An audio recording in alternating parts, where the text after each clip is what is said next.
Filipino slang is fascinating because it evolves quickly and constantly. Its mechanics of creating new words remain the same. Adding or subtracting suffixes or prefixes, transposing syllables so words are read backward, and borrowing words from foreign languages. Here are words in Filipino slang that saw their popularity in the 70s through the 90s, some of which are still widely used today. Resback. Resback is a Filipino slang that means retaliate or to avenge something or someone. Kopong-kopong is a phrase used to denote something antiquated or an event that happened a very long time ago. SPUTING. Rarely used these days, SPUTING is a colloquial term used to praise someone's attire. EPAL.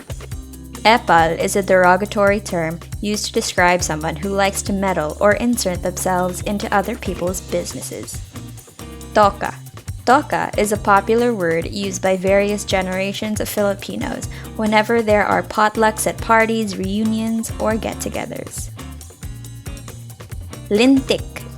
Lintik is one of those vague Filipino slang words that could mean anything, but is usually used as an expression of surprise, anger, irritation, or frustration.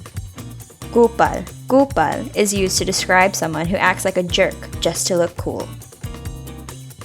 Pabebe. Pabebe comes from the term pababy, which means acting cute or like a baby. Tukmol. In Filipino slang, this word means ugly. However, its original meaning in the Filipino dictionary is a bird. Gonggong. Tukmol is not the only animal whose name found its way into colloquial use.